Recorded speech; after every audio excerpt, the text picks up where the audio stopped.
Good afternoon. Nagbulit ako ng kamote, tapos binalatan. Ayan siya.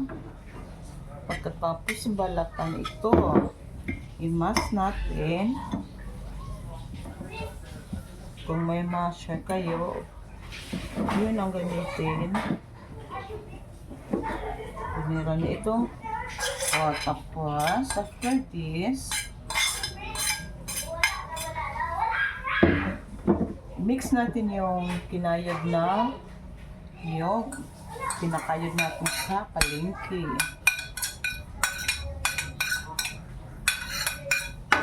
And then, lagyan natin ng konting salt to balance. Maglalagay din tayo ng sugar. Konti lang kasi matamis naman yung ating napili na kamote. Yan, konti lang. After this, mix natin. Yan. Mix natin ng mabuti siya. Ito yung gamitin natin para mas ano siya, mas mabilis. After natin ma-mix ito na, mag-ano na tayo na apoy. Inaalang natin yung apoy kasi siya na maingay yung aming pusa. Inaalang natin yung apoy niya kasi ang lulutuin na lang natin dito is yung ano niya, yung yog na lang, di ba? Kaya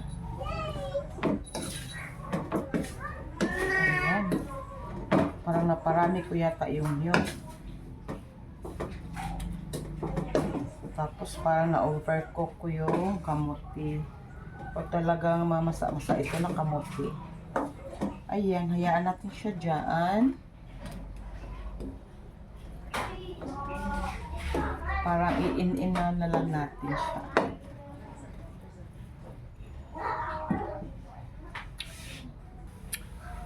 Every now and then is natin mix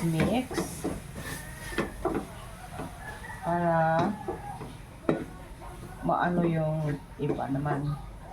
Sila naman yung sa ilalim. Ang ano natin dito, goal is yung ano, parang matoast siya ng konti. Hindi naman masyado. Parang matoast yung ano niya, grated coconut, para lumango naman at sasarap pa naman lalo. Grabe, ang ano na, ang bango. Ang bango na niya. Yan, oh. Kasi medyo natusta na yung ilalim niya. Bumango na yung ano, yung kinayod na niyog.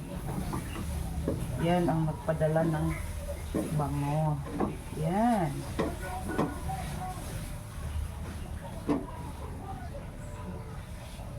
Kain-inan pa natin siya ng konti.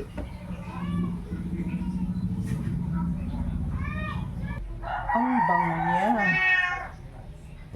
Sorry, ang ingay ni Meow Meow.